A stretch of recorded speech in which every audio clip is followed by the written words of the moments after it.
Absolutely. Giving honor to God who's the head of my life, I was so grateful to be here today and be with a great group of young women to tell our story. I just want to give a shout out to our commissioner of the MAC, thanking him for all he's done for our conference and letting him know that we're with him in this time of sadness. Thank you. We start in the back on the left. Coach Matt Dowell, Watch Fox out of Columbia, South Carolina, here to your left. Okay. Hey, we all know what Asia Wilson is capable of and how good of a player she is. What is the game plan to try and stop her from having a huge game? Tickle her. Everyone tried everything else, and she still averaged a high double-double. So our plan is someone go low, someone go high, but nevertheless, we're into the tickle motion. You know, you can't stop someone as good as AJ. I just be honest. I'm on a committee, and I voted for her to be the player of the year. And it's a wonderful thing that it's a team sport. It's going to take all 5 of them for 40 minutes. But she's a special player. No disrespect to what she's capable of doing. We are not going to stop her. And we are comfortable understanding that. As we were comfortable understanding we were not going to stop the young lady at Florida State. But if we can all show up and do our small part, we can have a chance to have success in the game for 40 minutes.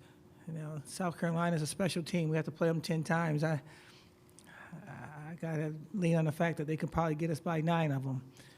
At 11:30, we're going to find out how much we can do against one of the best teams in the country. Up here on the right. Hi, Felicia. All you have to do is beat the defending champions and then perhaps UConn. How do you convince your players that this moment is not too big for them? You know, before South Carolina became a national champion, there's a young lady that was a head coach at Temple who hoped that she can become something significant as well. And she took over a team that wasn't already established, and she built something from some nothing to something. And in order for us to find our way, we have to take steps, and it's a big step for sure. One thing that we're not going to do is put our focus on South Carolina. We've not put our focus on any team that we've ever played. We're going to put our focus on the foxhole that we're in, the 14 young ladies that believed in our vision, and we're going to fight real hard to make Buffalo proud, make our university proud, make our families proud, most importantly, to leave it out there, and then when we look in the mirror, we can make ourselves proud. Rick Henry, WIS-TV, Columbia, South Carolina. Hello, Coach. Hello. You just mentioned having the opportunity to tell your story. How would you sum up your story? You know, fight. You know, I come from a mother who raised 5 children, retired, making $36,000. She shared with us that we have no choice but to be significant in this world. She did everything with a smile. She tithed every single day, every single week. And for some reason, she found money to tithe and always had enough money for our family. And so if she can do it and become, we have no choice because at least we have 4 other people, my brothers and my sisters. And so no thing is too great for us because we saw a lady become, and she raised 5 great children. So as big as the mountain may seem, all we ask God to do is give us the strength to continue to give us, to take the step. And if we got the strength to take the step, we can keep climbing. And so that's what we do. We do it every day. We do it through success. We had great success. My college coach is in the back right there, and she pushed us to a strong foundation. We do it through failure. Last job I failed. You just keep moving, and you just said, if you keep giving me the strength to take the step, I'm going to keep trying to climb. Jerry, over here on the left. Hi, Felicia. Hi. Jerry Longman with the New York Times. Earlier today, Dawn was talking about how mid-majors have, started recruiting better and recruiting more creatively. And she talked about recruiting international players. Can you sort of talk about that strategy and how that may be necessary when you're trying to recruit against these Power 5 schools? You know, I never looked at myself as a mid-major coach or a mid-major team. I looked at myself as a coach going after people that want to tell their story. I thought about that when I was an assistant coach at Boston College and Syracuse and Michigan State. When I was a head coach at Hofstra in Indiana, I never told them that, we're in the mecca of a conference or a team at Indiana, nor did I tell them that Hofstra was not as big as a St. John's in the state of New York. We just promoted what we had. We were in New York. We're the mecca of the world. At Buffalo, I thought we were a hidden jewel, a program that had no success in women's basketball, and we can be the first to make it happen. Are you interested? Will you try to come and help? And the young ladies that said yes clearly were ladies that didn't have a lot of people saying, you know, we want you to. And so together we became, and we fought, and we have a system we call CAB. I didn't want to bring players into our program without understanding their character would precede their academics, and their academics would precede their basketball. And we thought that we can coach people that had character and academics even if they didn't have strength in basketball. We thought we had a great coaching staff, and Sherry Hogg and Casey Carter and Kristen Sharkey and Corinne Moss that we can develop. And those young ladies said yes. They stayed in the fight. They kept fighting with us, and here we are.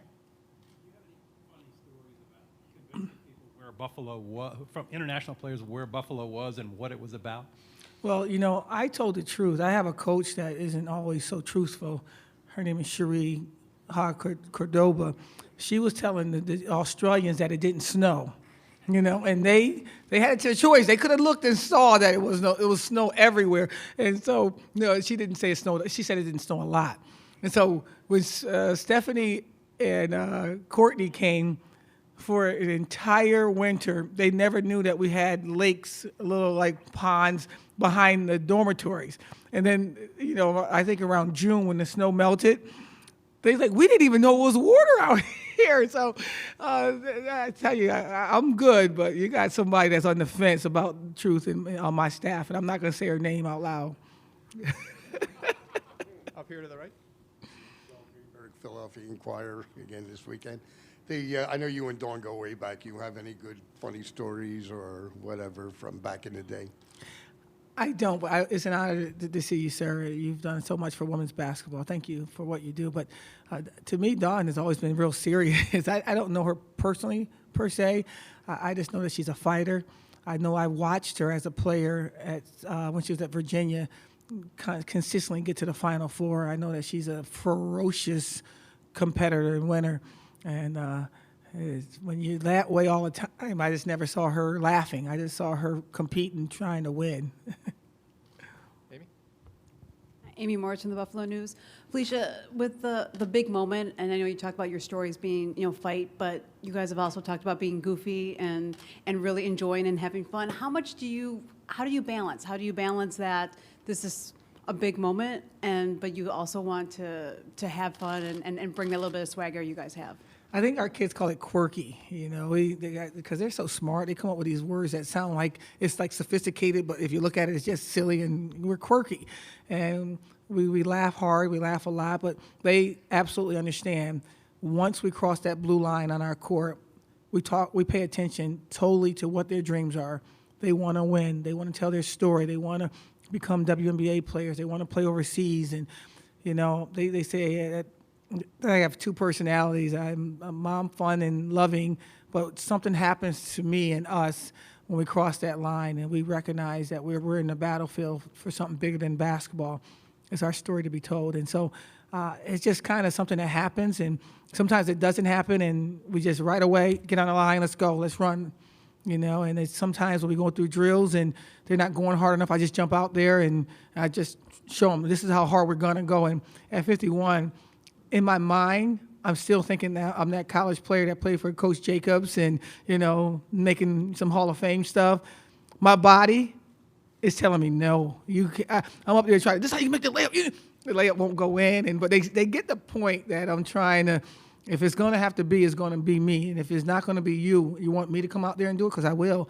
And so they get that piece. And eventually, at the beginning, they didn't. It was kind of weird thinking that, you know, they thought I was coming after the person. And I'm just coming after the player relentlessly. And I've just been that way all of my life. And I brought in 14 players that understand this quirkiness. Over here to the left. Coach, just wondering, what has the reception been like back in Buffalo from the city and the school? And are you expecting tomorrow to pretty much be a home game for you guys? I don't want this to be taken any other way, but this is just who I am. Everywhere I go, I think we're at a home game. We're in Florida, we're in Arizona, you have to think you belong there. And if you don't, then you are going to be a visitor. And when you're a visitor, you can be asked to leave at any time.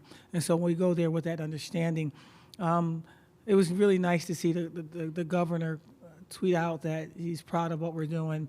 It's really nice to see our mayor get excited. It's really amazing to see the Buffalonians. I mean, we know how crazy our Buffalonians can be when they go after those Buffalo Bills and those Sabres. To have that same group of blue-collar people really be proud of what we're doing. It's just so humbling, so exciting, and we want to leave it out there for them to really continue that pride. Tim in the back. Coach, it's Tim Wilkin from the Albany Times-Union. After you win 2 games in the tournament as an 11 seed, does the confidence start building, or is it like, when is this going to end kind of deal? Or what is going through your team's minds as they prepare for the Sweet 16, and most people probably didn't think you'd be here? Well, we always thought we were going to be here. We just never got here. Ever since I started coaching 28 years ago, that's the expectation, that's the mindset.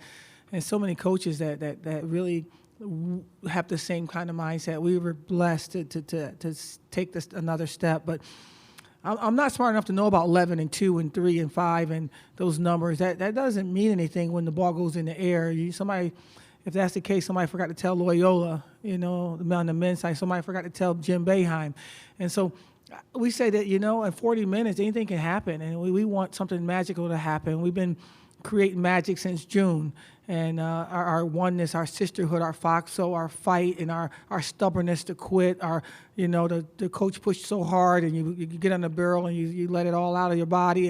And I said, you need to go see the trainer. No, coach, I need to finish this champion. We got 12 more to go. And the champions, well, if in order to be a champion, you got to do 15 of them. I'm at 12. I cannot stop because I have to do it all over again the next day. And so the fight has been predicated since June.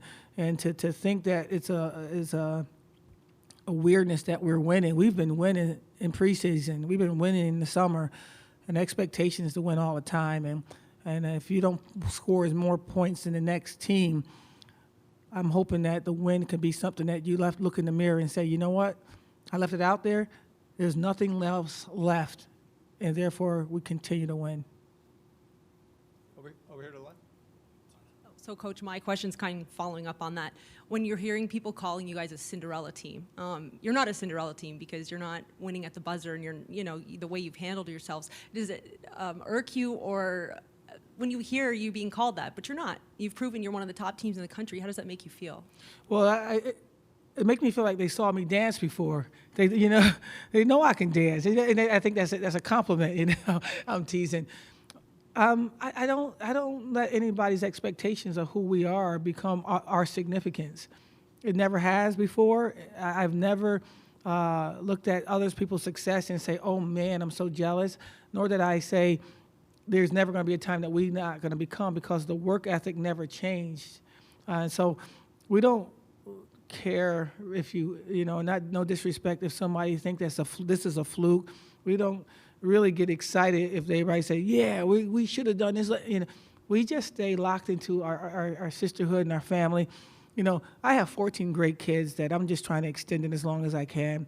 And to have this opportunity here late in March to be with these young ladies and to sit in that restaurant last night. They can go anywhere they want to have dinner.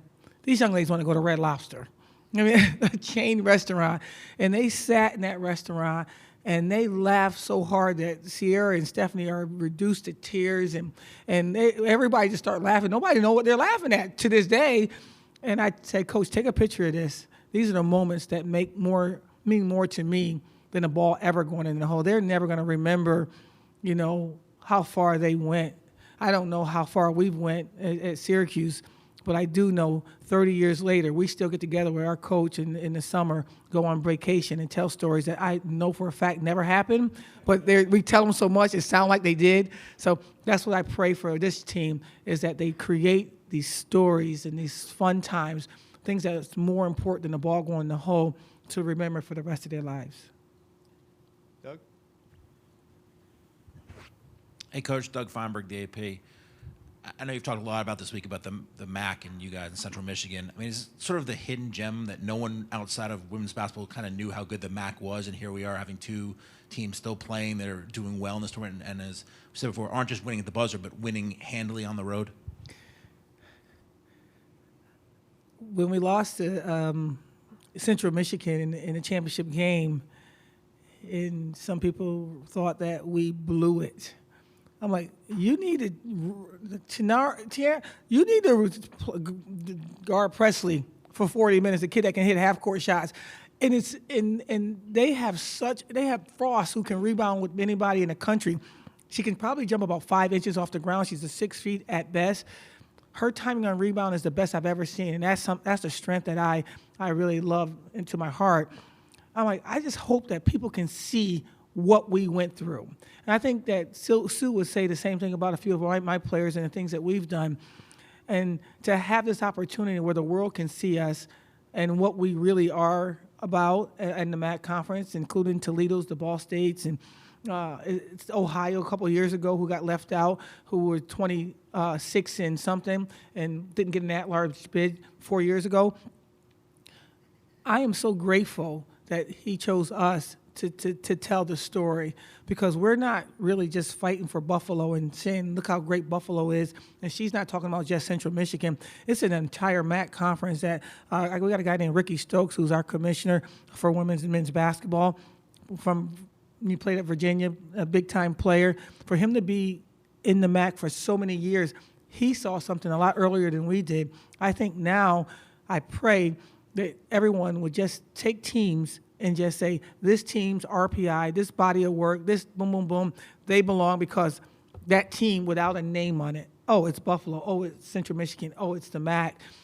We're not there yet for sure, because I know about, names got to be in so women can get the respect and the fan base and all that stuff. But in this crazy dream of mine, I still dream that you can just, by the creed of work, not the complexion of the name or the conference. We're on our way. We're just not there yet. Joining us on the dais is Stephanie Reed, Sierra Dillard, and Cassie Ausler.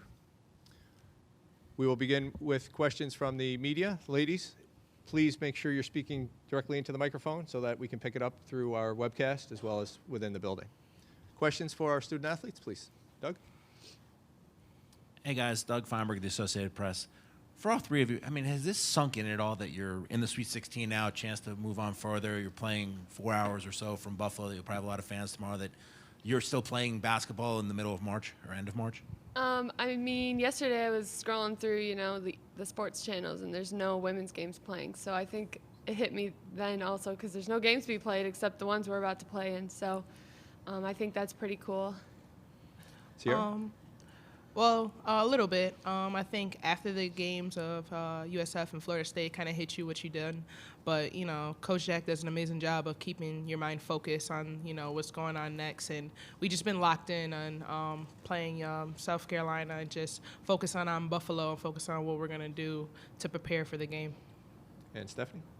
Yeah, after the last win at Florida State, the next morning you kind of wake up and you wonder if it's still a dream. And then, it kind of sinks in over the week, and now we're really focused on the game tomorrow, and, we're really excited to be here, and it's really exciting, obviously, but, we've got to get focused and compete at this stage. Jerry? Stephanie, I'm Jerry Longman with the New York Times.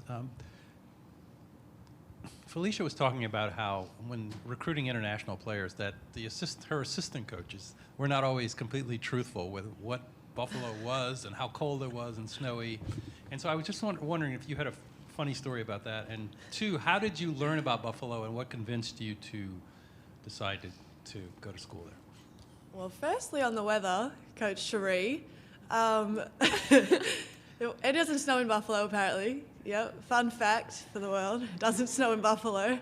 So that was a shell shock in itself. I came in December, late December. So I got on the plane in Melbourne and it was 100 degrees. And then I got off at 0 with one pair of brown Ugg boots, which I still wear to this day, that are salt stained to the core. And, it was funny, honestly, to just get off the plane and everything was white. I mean, when my family came, they came in February that year. and they didn't know that the lake was actually a lake. They thought it was just ice because we didn't know that there was actually water underneath there. I didn't know that till, when did it stop snowing? April, maybe? So, that was a bit of a culture shock. But, I learned about Buffalo. My coach from back home, he knows Coach Cherie personally, and they talked a little bit, and he said it's kind of cold up there, but he never told me anything like this. And then, when I got in contact with Coach Cherie, I loved how she was with the exclamation points, 100 of them per message. And, it's just that excitement. And when I met Coach Jack, every word that came out of her mouth just seemed so inspiring. And I'd never met anyone like that. And, Buffalo was the only school I wanted to come to. And when I found out that maybe it was possible I wasn't coming here, I didn't want to go anymore. I planned my life out in Melbourne. I was like, I'm going to work, I'll play at this league, and I'll just play in Australia, because I didn't want to go anywhere else. And then when I finally found out on my way to school, I had to pull over and talk to Coach Cherie, and she said, we want you, come with your best friend Courtney. I said yes without even telling my mum. I couldn't hold it in. So, I was on a FaceTime call and a Skype call with Coach Jack at school. At 9 o'clock in the morning, my teachers were wondering what I was doing. I had to tell them this was a bit bigger than school at that point. And I just said yes. I didn't even talk to my family. I told them after I really verbally committed that that was what I was doing. So, this place was too good to be true in my eyes. And, it's just a little Buffalo, but now it's a destination. So I'm pretty grateful I made the opportunity to come here. Thank you. Amy? Amy Morris from the Buffalo News. Sierra, Coach shared with us a Red Lobster story from last night. mostly about just how you guys were laughing, and don't even know what you were laughing about. But that's such a part of your group. But can you talk about how that impacts the way that you guys play and the way you guys are able to come to these big moments and not be phased? How does that help you? I think it's just staying true to who we are. We're, like Coach said, we're a quirky group of girls, and we like to have fun, and we like to embrace everything. Yes, Red Lobster is my favorite restaurant, and when she said we were going there, it kind of took me overwhelming because I just love Red Lobster. And, just spending another day with my sisters and continuing the time that we've had, and along with knowing that a lot of other teams don't get the time to share like this, it makes me amazed, and it makes me happy, and it shows. I think it shows the chemistry that we have off the floor, and that's why it got us here today on the floor, because of the chemistry that we have. And we make jokes, and we're gonna laugh, and we're gonna embrace the moment, but on the floor we're serious. And Coach Jack knows that. It's called Focus Fun, and that's what we go by, and that's what she instills in this program. And we just embrace every moment. We love to have fun, and we love to laugh, and we love to enjoy each other's company. Because like we said, a lot of us are not from the same country. So this is some of the last weeks that we're going to be spending together. Of course not, because Steph's gonna we're all gonna 10 years from now we're all gonna have a little team trip. Something like that. Maybe meet at Red Lobster again. Yes. And so, just having fun, just embracing the moment, embracing this amazing opportunity, because we don't take this lightly. Over to the left. My question is for Cassie. Matt Dowell, Watch Fox out of Columbia. Obviously, there's no secrets anymore about Asia Wilson's game. Everybody has seen her play at this point. What is the game plan to try and stop her from having a huge day? She's going to get hers, and we do know that. She's an amazing player. Our goal is just to make every single shot difficult. Just defend like I've never defended before. Obviously, our guards are going to make the guard passing even harder for her to get the ball. It's just really going to be a group effort. Just make everything hard for her. That's the goal. Over here to the right. Sierra, you just have to beat the defending national champs and name perhaps UConn. Are you guys so loose that, this moment's not too big for you? There is a sense of, you have nothing to lose, you're playing with house money and all that. I wonder what your mentality is about what's lying ahead of you here. Well, I think it's the same mentality that we've been using for the last 2 weeks. I think, going into the USF game, we were considered the underdogs. And going into the Florida State game, we were considered the underdogs. And going to the South Carolina game, we're considered the underdogs. So I think it's just a natural that a natural feel that we are the underdogs, and we're going to continue to focus on Buffalo. I think that's all we can do and all we will do, and it's been working so far. It's just, focusing on Buffalo, focusing on our game plan and staying true to who we are. We can't look forward to, any other game besides the game that we're going to play on Saturday, and, just focusing on what we do and focusing on how we play, and our identity is what we're going to do and what we have to do. Over again to the right. Cassie, you mentioned earlier in the week that you've seen South Carolina play a lot, and I'd imagine some of these other teams. How do you go from maybe watching these teams as a fan a month ago to now being a competitor? Our coaches really prepared us for that. As soon as we finished last game, we were ready for this next game. So instead of watching it for entertainment, you figure out their tendencies. And once you see their specific tendencies, it's like a whole different game rather than just, wow, that's a good move. You know exactly what she's probably going to do every time. So just looking at it from that perspective is a whole different viewpoint, and our coaches just really prepare us really well for that. Another question also from the right. Nick from News 4 in Buffalo. Steph, this is for you. I know going back to the MAC tournament, you were asked about the MAC team selections and maybe being slighted by not being a first teamer, but now being an 11 seed and being considered a quote-unquote Cinderella in this year's NCAA tournament. I mean, it's not like you guys are winning these games, by luck. You're blowing folks out. Do you feel slighted at all to still be considered an underdog in this tournament with how well you guys have played all season and even deep into the tournament? I think we honestly embrace the underdog title. If the prognosis for our games is always that we're going to lose by whatever, and then we go in and beat them by 20, that's kind of exciting. And I think that, we like to be considered the underdog because you go in with no expectations. I mean, people don't have the expectation we're going to win. We just believe in ourselves. And that's something we've embraced from the first day of June running. I mean, Coach Jack's always instilled in us that no one needs to believe in us but ourselves. We're a foxhole. We're 14 deep. Our coaches believe in us, our athletic trainers, our media staff, everyone that's in our foxhole believes in us. And, we've embraced the underdog. They're, the reigning national champions. They have all the pressure on them. We don't have that pressure. We just get to go in and play free.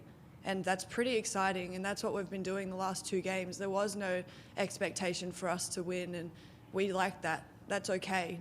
You can join us. We welcome you with open arms. After every win, we welcome the fans that want to come and support us now. We're not going to turn people away.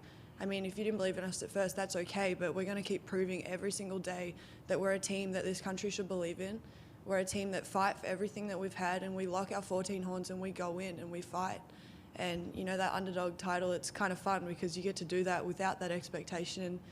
You just go in and do your thing. You do it your best, and you leave everything out there every single game. We all know every game could be our last, the 5 seniors, and we leave everything out there every single time. And, I mean, we love doing that. So, give us the underdog title. We love it. We'll own it. We'll embrace it, and we'll fight for 40 minutes and see where that takes us. We have time for one or two more. Yeah, I see you out here. Go ahead. You better answer that question, Mic girl. Again to the left. Joe Cook, WLTX. I guess Cassie and the rest of you guys, Coach suggested that you guys may try a tickling approach on Angel Wilson to try to throw her off. Will there be any tickling, and what kind of stands out to you about South Carolina? She said what? She said we would tickle her. Yeah, we're going to tickle her. Yeah. Well, if she's getting her points, we'll try anything. Oh, my goodness. They, as a whole, they stand out because, they won the national championship last year, so that's a given. They do have a talented bunch, but I think we match up pretty well with them, and we're gonna fight like we always have been, and give it all we got. She said tickling. Sierra, your family and especially your brothers have been very entertaining all year, and we've heard them be vocal encouragement for you. But with that high character and loud voice, what's the conversation been from them the last couple days leading up into this one? Well, it's been still loud and vocal.